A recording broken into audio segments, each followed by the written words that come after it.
Now, we're going to talk about APR versus APY. I don't think there's a slide on that. Let me tell you the difference. This stands for annual percentage rate, and this stands for annual percentage yield. The yield always goes along with any investments you're making that you're going to make money off of. That's APY. The R goes with any loans. So loans, investments. That's the difference here. And the reason we have these annual things is because of compounding. Compounding on a loan or compounding on an investment. And so, if we go back to those CDs, notice they have two columns. Hang on. Where is this? Where are they? Right here. On the left is the interest rate they're paying you, but because of compound, like a 6 month is not going to compound, so they don't compound in a 6 month period, so it's 0.65, 0.65. Now you look at 12 month, 0.90, 0.90, obviously they don't compound in a year. But then you go to 2 years, 1.15%, 1.16. Now don't forget, these rates are what you would get per year for any of these. They're always per year. So the 24 month is 2 years, you would get 1.15 each year, but because at the end of the first year you get the 1.15 interest added to your total, it also collects interest in the second year at 1.15, which compounds and allows you to earn more like 1.16 because of that compounding, earning interest on interest. I want to make sure that that's why you have an APY. Now I'm jumping down to compounding right here because I want to make sure you can see the effects of it. And I'm going to page 121. There's a great example here. You got compounding in your future. What you need to remember about compounding, don't tell me that this is not turned out, is the more often compounding takes place, the more money the investor makes. So for example, you have two investments. And you're putting $1,000 in each one, and they're both going to pay 2%. But one compounds, and you're committing to a year. One compounds monthly, the other one compounds daily. Because the one that compounds daily is more often, you'll make more money. Even though they're the exact same percents, you're putting in the exact same amount. The compounding, which will allow you to earn interest on interest more often, will end up with more money. Here's an example with $10,000. The same account, they're all paying 4%. All of these are paying 4%. This is at the end of 1 year. If it compounds daily or annually, then the 4% is all you get, $10,400. But because this one compounds every 3 months, at the end of 3 months, you're getting a little bit of interest on the interest. Another 3 months, a little interest on more interest, and so on. So you gain $5 because of interest on interest. So they're adding to your account every 3 months, which allows you to make more money. They compound monthly. So at the end of every month, they're putting a little bit of money on top of your $10,000. And that earns interest too. So you end up, instead of $10,400 or $10,405, you get an extra $2 or $7 because it compounds monthly. Daily, you get another $8 because of it compounding more often. And you'll see some ads where some banks are now advertising continuous compounding. As if every second they're calculating a partial penny they're going to add to your account to try to maximize the money you can earn on it because of it compounding so often. And if you're comparing two investments and they're the same exact percentage and one's compounding continuously and one's compounding daily, you obviously want to go to the continuously. The more often it compounds, the more money you make. And that's what is advertised as APY, is truly the amount you would make after compounding. This law passed in the 60s that established these. And it said if you're going to advertise loans and you're going to advertise investments, don't make the customers have to research what the compounding is so they know what they really make off it or have to pay. You have to advertise the APR and APY with it so that everybody can compare apples to apples then, which will already take into consideration compounding. And that's where that all came about. Perfect example. We looked at this already last week, but here we go. Notice you are You're transferring, you just bought a $1,000 riding lawnmower. You put it on this credit card. What's going to be your interest rate for the whole first 12 months that you are paying just the minimum on this credit card? Whoa, 0. It says 0% for the first 12 months, 12 billing cycles. Notice right below it though, after the 12 months, APR will be 16.24. They had to put this. It doesn't mean it's for sure going to charge 16.24%. It might be 16.2%. But because of how often they're calculating how much you owe, if it's more often, it ends up being really 16.24. So they have to advertise and let consumers know the law says what the APR is, so people don't have to look at two things and wonder which one's really a better deal. This tells you. It's all calculated for you in every ad. You know, there's a good law that passed. It's been around for a long time. You guys are too young to even know it was a law. Good. So my bank has a CD that has APY and then dividend rate. Is dividend rate the compounding? The APY should be always the higher rate than the dividend rate. Yeah, because that takes into consideration the compounding. So you're looking at the dividend rate, but you don't know how often it compounds. So look at the APYs and compare the APYs with any other investment you might be looking at, because then you're comparing apples to apples. You don't have to worry about how often it compounds. So they have to tell you. They all have these two columns because they have to advertise what it would be for the customer if they chose that one after compounding. Everybody get it? We good? We good? We're good? All right, let's go to interest rates. I think this interest rates is one of the hardest part. Move back here. We're going, if anybody printed this, we're going to 7. All right. Now, I talked about this a little bit when I said, hey, you guys got to keep an eye on your retirements. When you work at the company, you're making more money in your life, you're saving for your emergency fund, you have part of your paycheck going into a 401k or whatever, the retirement plan at the company. And then what I say, if you believe, and don't forget, the choices you have are some bond mutual funds, some stock mutual funds, a money market fund like a savings account. And when interest rates, you think interest rates are going to be going up, you need to go to the web page where your retirement's at and go click, and move out of what? Anybody remember what I said? I really preached it. No.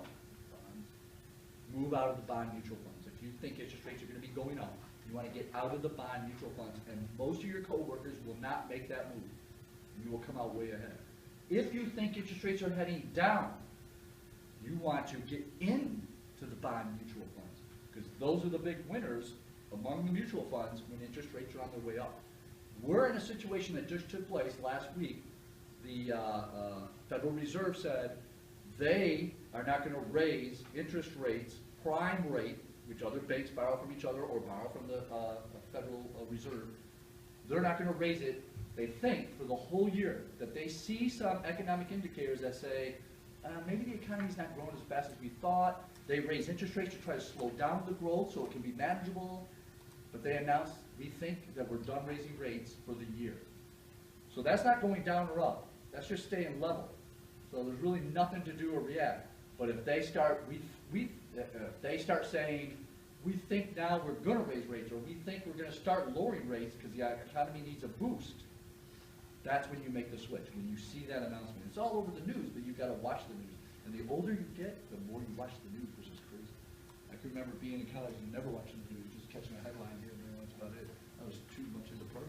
And then when rates invert, you want to get into more cash?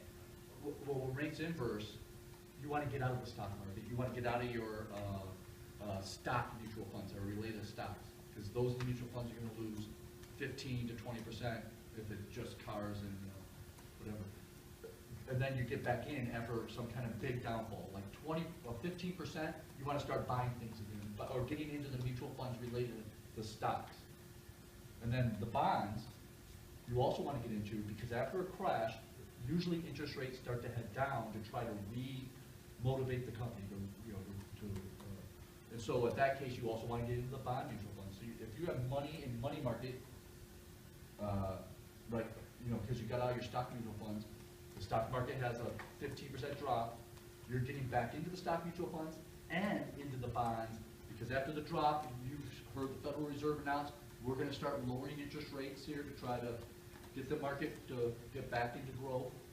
And so you wanna be in both. So you want to pull out of stocks, get into the money market, which is more like a savings. Savings account, right? But money markets are paying 2% now. So they're pretty good savings accounts. The bank, by the way, online bank I was talking about, Discover Bank, doesn't have a branch anywhere. It's a bank, Discover Card owns it, but it's Discover Bank, FDIC insured, and just a regular savings account is 2.1% interest right now, which is the best I can find just for a regular savings account with no minimum balance and take your money. And they have it set up to where you put the routing number and the account number from wherever you have a bank at, and it takes the very next day the money transfers, but it takes like 4 days to clear. But you can't access your money, but they're paying you interest during the whole time while you're waiting for it to clear. They're not going to stop you from getting interest. So it's like it's there, but you can't put it back in your account for at least 4 days. And it's a good deal. I've shifted a bunch of money to there because I was only earning 0.35% at the local credit union, Financial Plus. Dort's even 0.28 or something. 0.28 of 1%. I want to make sure you know what that means. It's not even 1%. It's not even. It's like barely a quarter of 1%. So get into online banking. It's the future. There would be no branches unless the only reason we need branches is to get our hands on cash. But ATMs, you could do that with ATMs. All right. So here it says. Now this is talking about whether you're looking at a loan or you're looking at investments. What your best decision is based on whether you think interest rates are going to go up or down. Anytime you're going to take out a loan or investment, you should always take into consideration which direction you think interest rates are going. On the loan side, if you think interest rates are going to be going up in the near future, you want to go for a long-term loan, like a car loan. Do I want a 36-month or a 60-month? You want the 60-month, because if interest rates are going to go up and you want to get another loan on the car. By the way, once you have a loan on a car, if you do the system and they say, yes, this car is worth more than what you owe on it, you can either replace that loan or take an additional loan on a car. Nobody hardly ever does it, but you can do that. If you have a car all paid for, you can step in and go, I already own this car, but I'd like a loan on it. That's all you're doing is offering it as collateral, and they will loan you money on it. You don't have to be just buying it. You can already own it and get a loan on a car. But if interest rates are going up, you want the long-term loan, because if you need to refinance down the road, you don't want to have to refinance at the higher rate. You want to have that rate as low as possible. Same with house loans. A lot of people go, oh, should I go for the 10-year, 20-year, or 30-year loan? Almost everybody goes for the 30-year, but you may be better off, if you think interest rates are going to be going down, you may be better off starting out with the short-term mortgage for a house. And if you need to remortgage or something like that because you need more money or something, the rates will even be lower as you're making payments because rates will be heading down. So let's review. If rates are going up, you're thinking about a loan, you want long-term loan should be the decision. If rates are going up and you're thinking about investment, you want a short-term investment to take advantage of the higher rates after they go up. If rates are going down, the opposite, short-term loan, so you can take advantage of the lower rate when you renew the loan or replace it. And a long-term savings, because if interest rates go down, you don't want to have to take a lower rate when you renew the investment that's maturing. So you want to go for a longer term to keep the higher rate because you know interest rates are going to be going down. It is not that hard to predict which way interest rates are going. Don't be wrong. Changes take place much faster than way back when I was heavy into investing. Interest rates were so easy to predict because they go so slow. And they're going faster now, but they're still easy to predict. 20 years from now, interest rates are going to change so fast that they're going to be way too difficult to predict. That's because it keeps going a little faster, a little faster, a little faster. Just changes in our economy. The cycles are going faster. Everything's going faster. Maybe we're just heading faster. Maybe it's going fast. Okay, this is probably the hardest part. What I would do is have this page. You have a question like, hey, you think interest rates are going up and you're thinking about a loan. Should you go for the 36-month or the 60-month? And you gotta, which you know, you gotta decide, should you go for the longer term or shorter term if you know interest rates are going up? And sure enough, you should be going for the longer term if you know interest rates are going up. All right, what's next? Banks versus credit unions. I'm going to 9. My experience is, and I don't know, first of all, I want to know if people have bank accounts here, savings or checking bank account. Bank. Okay, credit union. People have a credit union. Credit union, okay, we have both here. Those who have a bank, do you get charged any kind of a fee in your checking or savings account for any reason, like a standard fee, not because you bounced a check or something, just because they charge a monthly fees? Anybody have that? But you're able to avoid it maybe by having a certain balance or something? So that your banks do have fees. Can you tell me what one of them are? Either one of them. Yeah, Chase. Chase has what fee though? Is it just a plain monthly fee? It's just a standard fee, just hold money with them. Okay, But, this, long time ago, every bank charged a fee for having an account there. They've changed a lot since then, but still, there's a lot of them that still have fees. Credit unions, now tell me if I'm wrong, every credit union, I've been with credit unions most of my life, I've never ever been charged a standard fee for my accounts at all. Is everybody else in the same batch that are credit union? So if you ever want to avoid those fees, you just switch to a credit union. You just need $5. They open the account, they put the $5 in the savings, and you're a member, and they may check the credit score. But that's about it, and you are done with the fees. That's one advantage. The next advantage that I have with a credit union, now I don't know if banks have changed, but with a bank, there'd be a time where I had to use an ATM that was not related to the bank, and I got charged a semi-healthy fee. It was a long time ago, so it was like $5 or $8. Tell me the fees are lower now. Like 3 X something. Like Okay, if you happen to go to an ATM that's not within the bank's whatever, you have to pay the fee. Now, someone told me at some banks, they'll then reimburse you up to a certain amount of them. Is that the case at your banks? That didn't? Neither one? Haley? Go ahead. Free ATM. Free ATMs, even if it's not related to your bank. Yeah, so up to 4. 4, you can go unassociated with the bank. Yeah. Okay. Now with a credit union, my experience has been, I used to travel all over, and I never paid a fee using a credit union ATM because almost every credit union is in this network where you use any credit union. I was in Arizona visiting my mother many times, and I'd go to any credit union ATM and never get charged a fee because once you belong to one credit union, they're all networked together where there's no fees. Now, I've had, my parents were so old that they would never use an ATM. And the reason is anybody talked to an old person before? They think the money might not ever get there and they'll lose it. They really believe this. This has never happened to me. I don't know anybody this has ever happened to, but they believe that. And so, and here's another argument. They think when you put it in the ATM that you're not earning interest until it gets to the bank, which is also a myth. The moment you put it in the ATM in another state, you're earning interest on that money right at that moment, like as if you're standing right there at the teller. And that's for banks too. You use their ATMs. It's as if you're standing right in front of the teller, no matter where you're at. As soon as you put that money in the ATM, you're earning interest. So you go back to your statement, you can see it's the exact day, time, and interest has started. So it doesn't matter where you're at on ATM. And I prefer ATMs for deposits. It's just a lot easier. You know, tellers are trying to nose into your business while you're trying to do transactions like that. This one teller was relentless, asking questions I just tried to avoid. Why is this person asking those questions? Do they get tips? Do tellers get tips? Because it really seemed like he was trying to create a tip situation. I don't know. So that's the only two I like to talk about, banks and credit unions.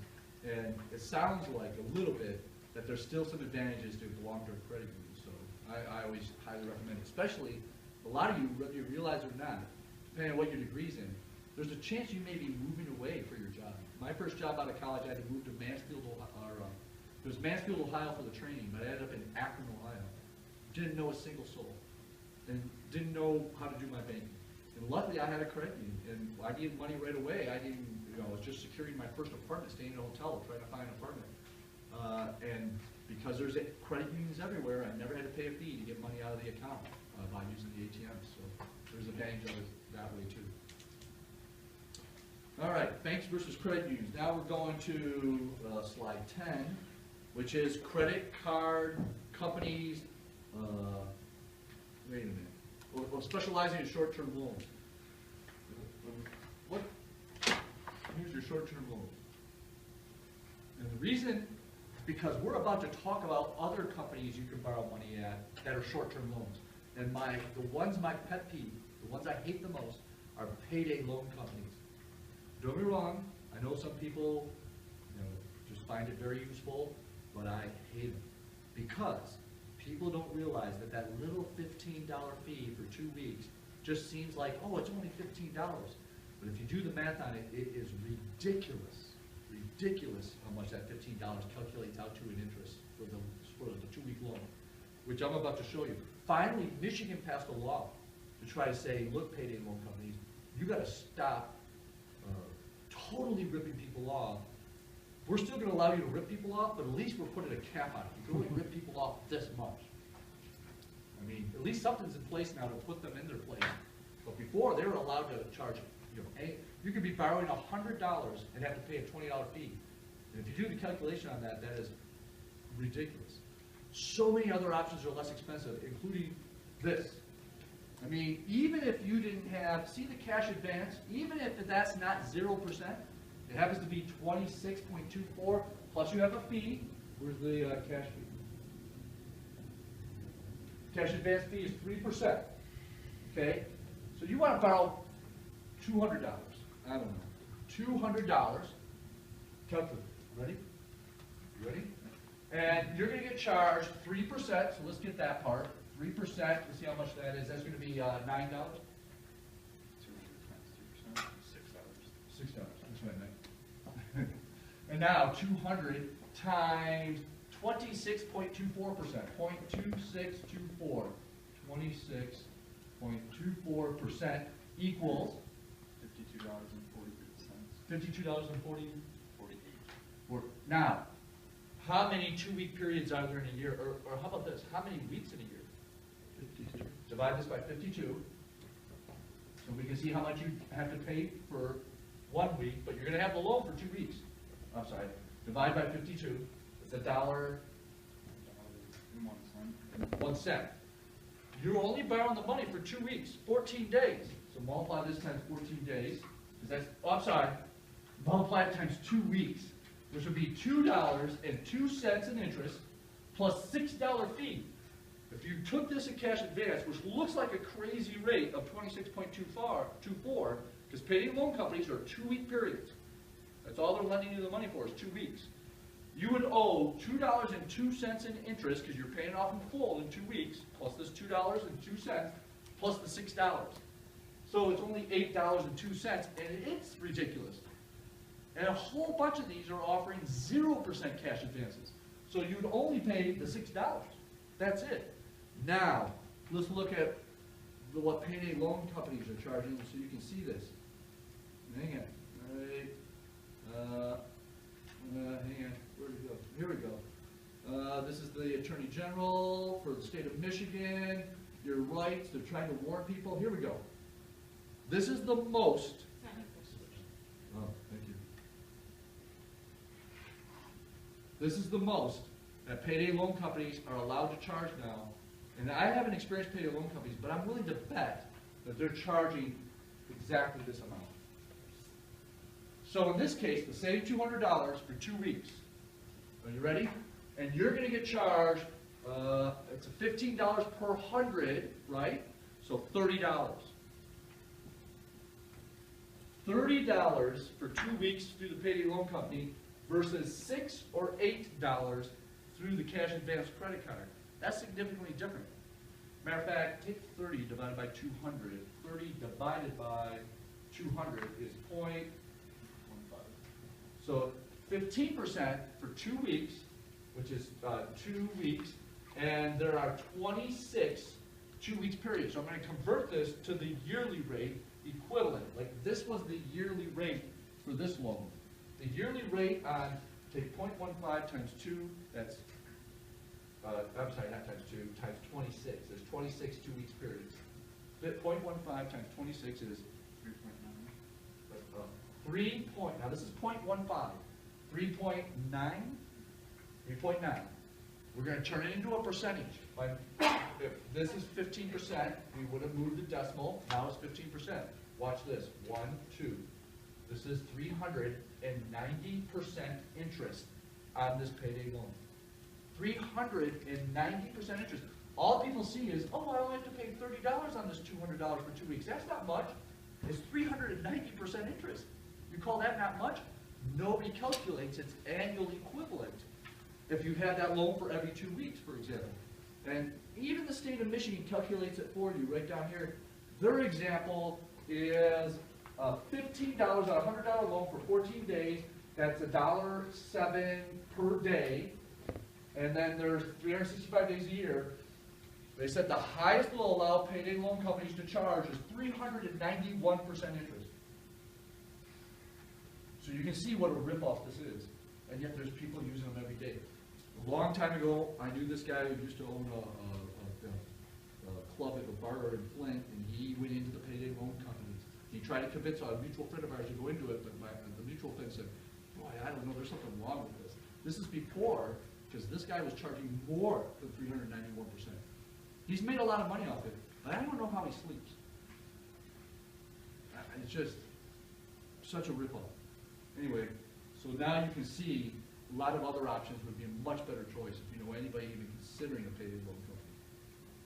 Cash advance on credit card, probably will take it or something. But so that's the deal with payday loan companies. There's a couple more I wanted to mention. Let me get back here. Where is it? Hang on. There it is. Pawn shop. I have very limited experience on pawn shops, but you watch TV, you get a good idea. Seems like the pawn shop on the reality TV is where they're just buying the item and trying to find the value of it. And how pawn shops really work is a lot of people will take their items there to get a loan. And the pawn shop will estimate the value of it, and they'll loan maybe 50% of what they think it's worth. And then they give you a time limit. And you have to bring that money back plus interest within a certain time, or you sign an agreement that allows them to go ahead and sell whatever it is you brought in to borrow the money. And that's why pawn shops have tons of stuff for sale, because they're selling it because people never brought the money back to get the item. But basically they just sold it for about half of what maybe it was worth. And that's how pawn shops make money. Then they'll try to sell it for as much as they can get out of it, which is almost always more than what was owed on the loan that they gave for it. And that's how they work. And sometimes items inside a pawn shop to buy may not be necessarily that great of a deal compared to Craigslist or even new. A new laptop that will do everything you need through college is like less than $200. Far less than $200. I don't see any reason why people, while in college, if you're poor like I was, would ever spend more than $200 on a laptop unless there's a specific reason you need it. I mean, after you get out, you might want to spend more money for whatever reason, but not while you're in college. Check cashing outlets, blah, blah, blah. Rent-to-own centers, I only want to preach a little bit on this. Never, never, never rent-to-own. You do the math on that too.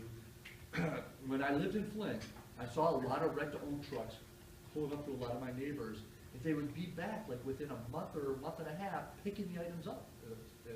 And it would also, I believe, this can be reported on your credit if you don't pay for the item the way you're supposed to pay for it. If you add up the rent-to-own payments, you'd save a ton of money doing a layaway.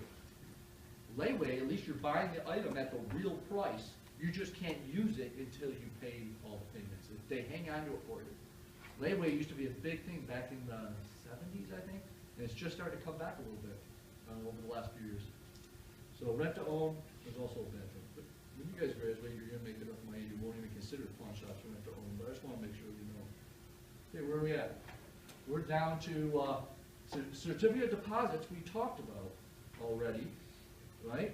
And we looked at University of Michigan credit unions right here. This is just like everything we talked about. The more you're willing to leave your money there at the credit union for them to use or lend to someone else at a higher rate, that's how they make their money, the more interest they'll pay you. These rates are crazy low, so I wouldn't go and do it here. But as you can see, the longer, the more they're willing to pay. And the more you're willing to deposit, the more they're willing to pay. That's a 500 minimum, that's 10,000 minimum, and here's a 100,000 minimum. But it's really not that much more. 0.65, 0.75 to 0.85. Like I said, I gave 2.1 in a savings account that has no minimum, and you don't have any length of time. You can leave it there for a day if you want to. So you can see how these credit unions are not catching up to the competition at this point. I actually wrote an email to my credit union complaining that I'm getting paid 0.35% for a year compared to 2.1, and I said, you know, please consider raising these rates, and then I just started moving money after that. Because they responded with, oh, we're offering 4% with this special savings account, but you have to have a certain amount in there, you have to use your debit card a certain amount of times, you have to spend a certain amount of money, there's all these rules to it. And so I just took my money and started transferring it to Discover Bank. What's next? U.S. Treasuries. We talked about U.S. Treasuries, and I talked about a web page that I don't have open. U.S. I'm trying to remember. Is it U.S. Treasury Direct or U.S. Direct?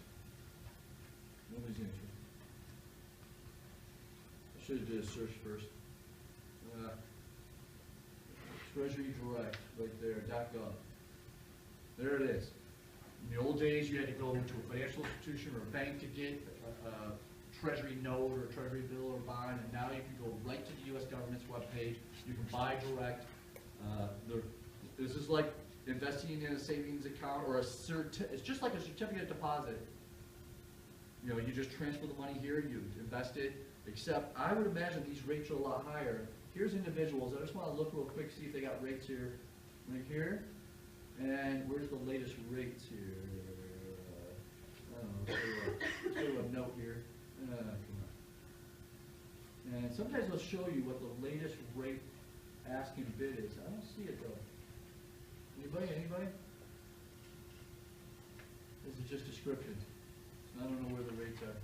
Ooh, over here. No. But if you find them, you would see that they're higher than the certificate of deposits at a credit union. The U.S. government at least competes a little bit. Oh, that just reminds me. There's this page right here. Hang on. U.S. Treasury rates. Right there. Let's go here. And there, yeah, Treasury yields. We'll be able to see the inverse. Here's the rates right here. Let me see if I can get the whole thing on here. So, look at, with the U.S. Treasury 1 month, 30 days, and they're willing to pay you 2.47%. That's more than the savings account, but you have to commit to 30 days. Where the credit union for 6 months was only 0.65, I think is what it was, right? So you can see how much more competitive. Here's the inverting, ready? This should be higher than these. This is higher. Look how low this one is. This is the 1 year, lower than these. Doesn't make sense.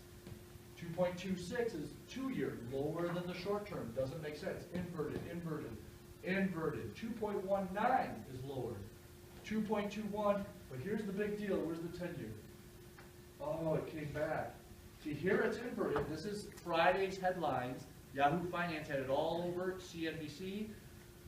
Inverted bond rates, but it's the 10 years, the first time the 10 years become inverted. If you go back to 10 years, none of them are inverted till Friday.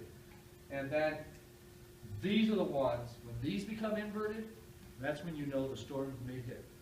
Right here, according to investors who are watching this every minute. So these are the big ones. Like I said, the 30-year became inverted before the crash in 2008. And it was inverted for a while. I've been tracking these for a while, actually. So these should have been higher and higher every more time unless some kind of economic situation might be coming. And that's when you get the inverts. We haven't seen it. These started down here in, I think, December or January. We had not seen any at all since the crash, since shortly after the crash. So those are U.S. bonds. You know how to now invest in those. We talked about compounding. We're going pretty fast. Inflation.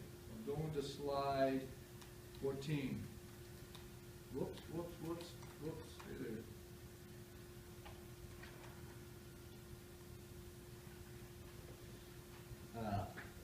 When it comes to investing, almost all investment advisors push the thing that you need to compare what you are gonna earn on that investment to the current inflation.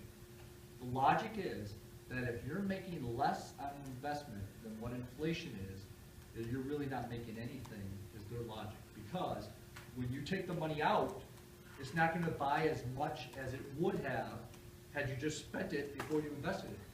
They're saying the average prices of items you're gonna buy are going up faster than the interest you're earning on that investment, that you might as well spend it now instead of later, because you'll get more for it. So, my logic is, I just wanna make money on the money, no matter what the interest rate is going on. And I wanna keep it safe because I'm old. I can't afford to lose 30% and try to make it back when I only have maybe 7 years of teaching left. And so, that's the deal with inflation. That's the kind of thing. That's how they look at it. So inflation right now is about 2%. So as long as, according to financial advisors, as long as you're earning more than 2%, you're coming out ahead on the investment. So there's the inflation part. FDIC, NCUA, we're going to slide 14. I'm on it. There it is. This is what banks have through the federal government. Federal Deposit Insurance Corporation is the federal government, basically.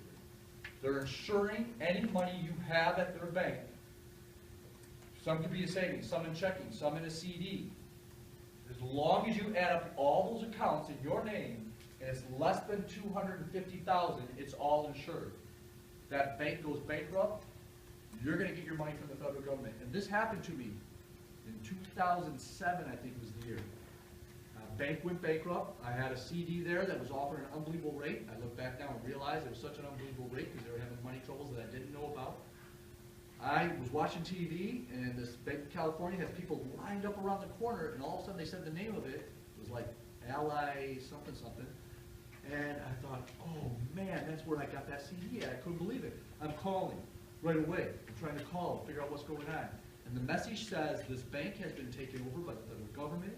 It's now, if it was Ally Federal Bank, they add the word federal, saying because it's old, because now the government's taken over.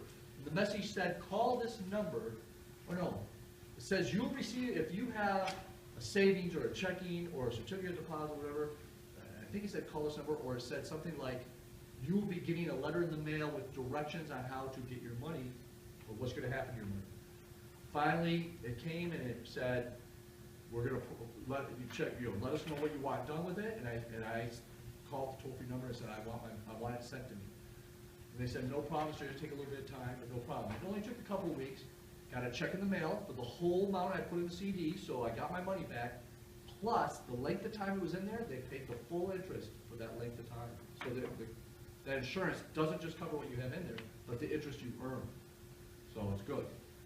NCUA, National Credit Union Association Insurance, is just like FDIC. Same stipulations, same rules, but it's for credit unions. So up to $250,000. It's the $250,000 rule that a lot of people get confused and don't realize it. If this may be the part that might be on a quiz or your final, is the $250,000 rule. Because here's what's weird about it. This is very common as your parents get older. One of your parents died. Let's say your father dies. Your mother says, hey, in case something happens to me, I don't want you guys to have any trouble getting the money out of the bank, so I want to put your name on the account too. So you're a co-account person on there. Let's say there's $100,000. Your parents saved it all. It's in this, this part of it's in this bank or credit union, and they want to put your name on it. So there's mom now, and there's you. You already did banking there. And you got, let's say you got $25,000. Anyway, let's keep going. Here's the deal. This bank or credit union goes bankrupt and says, we're going out of business. People are rushing to get their money, but hey, don't worry, insurance will cover it. You don't have to rush. But how insurance looks at this is they say, is this covered? Is this covered? Well, they'll say, okay, this is you. You have $25,000. That's less than $250, but we have to add anything else your name's on. Oh, you got a CD also, and you have $1,000 in there. Well, now you're at 26. Oh, your name's on your parents' account. That's two names on there. It doesn't matter what the situation is or how your name got on there or whose money this really is. For insurance, if there's two names, they automatically consider half of that is yours, half of that is the other person, your mother in this case. So when they're trying to decide what's insured for you, there's 50,000 from here, 25,000 plus 1,000, so that's 76,000 covered. They figure out what's covered for your mother. It's just half of this account. If let's say that's all she has, then it's 50,000 covered. But there's situations where the parents put the child's name on because they're worried about dying, and let's say there was 240,000 in that account. No, yeah, no, I gotta go more. 300,000. 300,000. Two names on there. This is your account. 75,000. Mother has a checking. There's 6,000 in there. My question for you is, and this is the mother's alone. This is, she put your name on your account, on her account. This is yours, right here. Credit union goes out of business. There was one in Pontiac or near Pontiac that just, I think they may have just claimed bankruptcy because their financial vice president of finance was embezzling. He lived in Fenton. He owned that dance store. Anybody know in Fenton? Know who I'm talking about? Yeah. Okay, that was big news about 2 years ago because he embezzled, finally got caught embezzling for years, just a little bit at a time, added up to 2 or 3 million, I think, right? I never found the money. Yeah, something like that. No, yeah, but he's in jail. Yeah. And he was, anybody know Fenton, there's that intersection where that building's going up, right, Leroy and Silver Park, or Silver, whatever I'm thinking. Anybody know what I'm talking about? What's the road goes all the way to the expressway? Grange Hall, Silver Lake Road. Silver Lake Road and Leroy. That he was part of that, and that all had to stop because all of a sudden he's going to jail. And a nice big house on the west side. The lesson is, money is the root of greed. And so do not let money tempt you into something that you know is not right. Because it will always come back to haunt you. It will be years later when you least expect it, and it will come back to haunt you. Just resist the temptation, period, no matter what. Anyway, my question for you is, this credit union goes out of business. Are both you and your mother's full money, are they covered? Yes or no? Yes. Yes.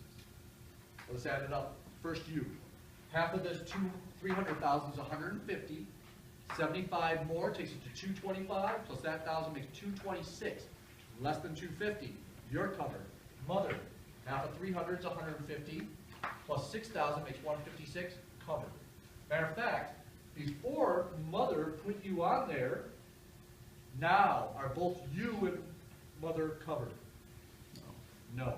Because her name's on this alone, 300,000, plus this 6,000, all mother's going to get is 250,000. This person lost $56,000 by having more. And so what happens is, anytime you have close to 250,000 in a bank or a credit union or any, as a matter of fact, retirement plans now have to abide by this also. Anytime it gets close to 250,000, you need to open another account, not at another branch, because if you have money at one branch or another branch and they're the same bank or credit union, that's all one institution, and they add up if it makes 250,000. You have to go to a completely different credit union or a different bank of a different name, not owned by the same credit union or bank, and open up another account, or you are putting money at risk. So never go over 250 total, or really 240, because that money's going to earn interest. Just in case. And only a bank or credit union goes defunct when you least expect it. You won't see it coming. So don't even take the risk. And in retirement plans now, like Fidelity has retirement plans, if it gets close to 250, all of a sudden you'll see another account open because retirement money, even through financial institutions, has to be insured now. This new law passed after the crash. And so you'll see, once it gets close to 250, that's in the equivalent of a money market. Well, if it's retirement, they won't even put it in a money market that's insured through a bank. They have this association. And as it gets close, all of a sudden you'll see additional money If it gets over 250, open it up in another insured account. It's all in your Fidelity account, but you'll see the name of a different bank. One's in Chase, one's in Bank of America maybe. In their savings program, you're earning interest, it happens to be right now about 2% interest, but they won't go over 250 to make sure your retirement is safe and insured. The part that's not invested in the mutual fund, the safe part. If it's just your savings, it's at risk at Fidelity or anywhere because it's not insured. You're just hoping that company doesn't go out of business. So that's how the insurance works. What if I had 3 people's names on this account? However much is in there, it's split 3 ways and calculated if it meets the requirements of being under 250. And that's the most you would get back. And if you get back half of the 300, you would put it back in another account with your mother, obviously, because it's really your mother's money. But at least it was all insured this way. So that's the insurance. We're down to online payment. What do we have? 16. Online electronic payments, I love them. I am a big, big online payment advocate. Make it happen. Never worry about it. No matter what happens, you'll get it worked out. Just rely on it. If we didn't have to go to the bank to get cash sometimes, I don't see any reason why we even have banks anymore. I used to be on the board of a credit union, and I can't tell you how many times I said to them, don't build another branch. The future is not branches. The future is online banking. And they keep building branches. And I left the board. But it's just crazy. I didn't leave because of that. I left because of another reason. That's it. Hang on. Let me take attendance. Hang on. Hang on. Hang on. Anybody got questions? This chapter is boring because we went out of order. And this is the stuff we would have covered in week 4 right now. All right, guys. I will see you.